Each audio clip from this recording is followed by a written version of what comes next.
You are the Israelites. Again, the whole point of these is to understand the relevancy. It's you, right? When you're reading Exodus and you're reading about the Israelites, it's you.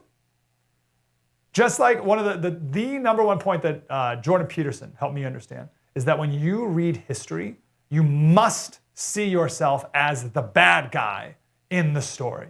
He always uses the example of Germany, right? If you lived in Nazi Germany, you would not be the people hiding Anne Frank. You wouldn't. You wouldn't be the good guy because there were very few of those people. So just statistically, that wouldn't be you. You'd be the Nazi. You'd be the person guarding the concentration camp. Or at best, you'd be the person who stayed silent while all those atrocities went on. You would not be the person speaking up. You wouldn't. You need to read yourself as the bad guys in the story to understand your own depravity. So then you're inspired to work and focus on these 10 commandments so that you don't actually be the bad guy in your actual life. Does that make sense? And when you read Exodus and you see how foolish these Israelites are, right? They get fed manna in the desert for 40 years. Their clothes don't get dirty for 40 years. Their clothes don't get dirty or torn for 40 years. They've been rescued and freed. They saw the stinking Red Sea part and the whole thing.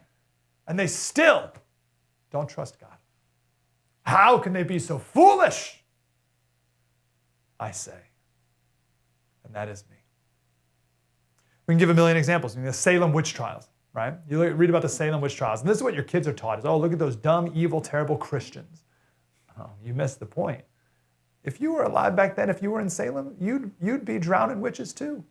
You'd be burning the witches. Know that. Realize that. And once you do, you'll realize how much more you need God.